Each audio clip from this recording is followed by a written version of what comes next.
We interrupt your normal broadcasting to take you live out of Tarleton, Jefferson County, where a tanker has exploded. This cash store was just robbed moments ago at gunpoint. They arrested 2 men. They collected over 50 guns, the necessary force that women practice with to get out of an attack. This is all that is left after a huge tanker explosion. You see that scrap metal on the left there? It's supposed to look like that tanker on the right, but after 35,000 gallons of fuel have incinerated the place, there isn't much left. Whoa! Oh my God! Well, you can feel the heat. Chaos best describes what happened last night. A tanker that was in the process of unloading its fuel ignited at Ike's Tesoro near Mud Lake. No one was hurt, but the driver was just behind the trailer when the first explosion happened. Something went wrong while he was unloading, and some vapors from the tanker got into the engine of the truck. He just said everything blew up and he got away. The driver didn't have much to say. How do you feel? About half scared. Well, like the boss said, we're not supposed to comment on nothing. The first explosion caught many off guard. We were sitting in the diner getting ready to eat, and somebody came in and said one of the tankers had blown up. I was stunned because I was just about to stop there and eat, and I'm so glad I didn't. The explosions that followed lit up the sky. Talked to people that seen it clear over into Manan. Flames reached 100 feet high. At 5:30 p.m. Thursday night, every emergency response unit in the area, many volunteer firefighters were called to the scene. It took fire crews nearly 2 hours to extinguish the flames, which kept reigniting. It began Tuesday at 5:30 a.m. The Austin-Millers were asleep in their bed when they heard a sound. All I heard is Jackie woke up and saw her cat Renesmee panicking. Jackie thinks a male cat had wandered by and her cat was protecting her kittens. So she went to grab her cat to prevent her from bolting out a hole in the screen door.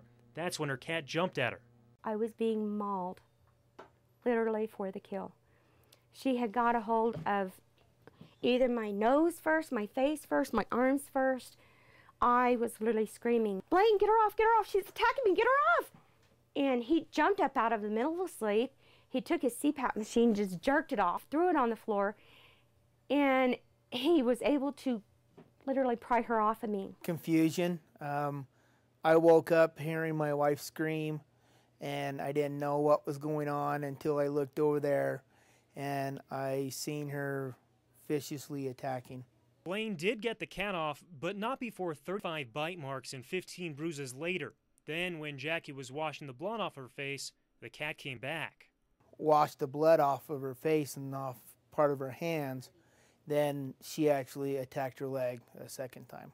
The Austin-Millers both saw an unusual stare right before that second attack. She came at me with the deadliest eyes. I noticed that she was looking at my wife with a weird look. But even after this whole ordeal, the Austin-Miller family hasn't turned their back on cats.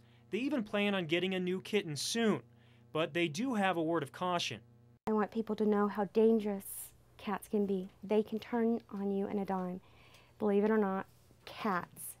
A husband murders his wife's boyfriend at this Walmart parking lot after learning of an affair. Keith Mathias was a math teacher at Idaho Falls High School. Dispatch received a call from Jennifer Mathias stating that her husband had just killed someone in the parking lot. Around 7 p.m., Jennifer was having dinner with her husband. She told him about an ongoing affair with Jack Purcell.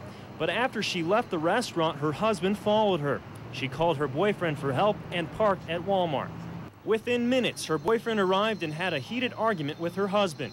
But then, her husband got out of his car and shot her boyfriend multiple times in the head with a revolving handgun. The husband then got back in his car, circled the truck, got back out, and fired one last bullet into Jack's skull. Mathias then drove away but was followed by eyewitnesses who gave police his location. He refused to stop. Officers performed the pit maneuver. Once stopped by Hawthorne Elementary, Mathias didn't take long to make his final decision. Car stops. Keith gets out of the vehicle with the handgun down to his side. One officer fires a taser, which has no effect. Keith is pacing around, puts the gun to his head, and fires. And that's all within about a 20-second or less. Why did officers choose to use a taser gun? Basically, there's no threat toward the officers until he points the gun. If he had moved the weapon toward the officers, then they most likely would have fired at that point. Did Jennifer do the right thing in parking at the Walmart? You know, we do tell people and victims if they're afraid or they fear that someone is following them, or, you know, in a case like this, I think she did. Probably the only other thing she could do is maybe contact the or come to the police department. Matthias does not have a previous criminal record in Idaho. This is the second murder in Idaho Falls this year. The first was a stabbing back in June. For Channel 3 Eyewitness News, I'm Stephen Pope. We have a follow-up now for a story that you saw only on 3. A Rexburg home is condemned because of a rodent infestation. We continue to dig deeper into this story, and we've discovered some new details.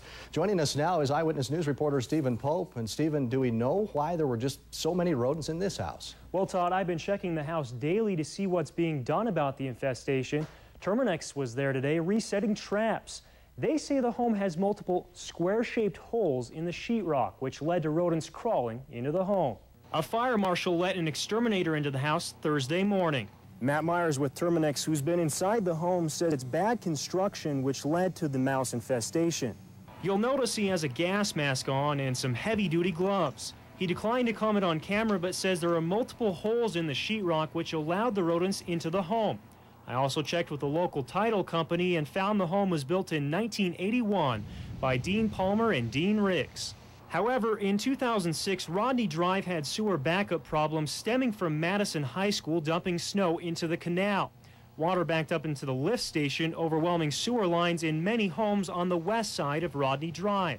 I inquired with City Hall if that sewer backup led to this rodent infestation. You know, we don't know.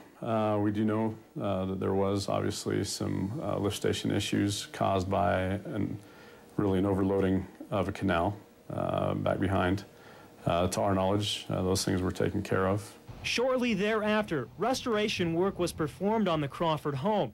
There are no public records on who did that work, and it is not clear whether the holes in the sheetrock were there when the home was built or if they were cut when the restoration work was done in 2006. Blame aside, why isn't the public being made aware of this rodent infestation? I've heard there's thousands of mice in there. The fire department, police, and prosecutor continue to decline to comment about the condemned home. At least 3 Terminix employees have spent 3 days working in the home utilizing all sorts of traps, including metal life traps and snap traps. Grain bags were brought in to keep the mice inside, and the work isn't done yet. Mayor Richard Woodland declined to comment on camera, but in a conversation at City Hall, I asked him, why didn't you or any city leader inform the public about the rodent-infested home? Woodland answered, because we didn't want to. I followed up, doesn't the neighborhood have a right to know what's going on and if there's a public health risk? Woodland answered, the neighborhood knows what's going on. But neighbors disagree. Well, we just know that there's an infestation of mice here in this house. I live 3 doors down, and we have been told nothing by the city. We've not been told to take any precautions. We've been told nothing. We didn't know why the tape was there because nobody had told us why. I also tried to obtain pictures of the mice inside the home, but prosecutors, police, and the fire department declined to release those.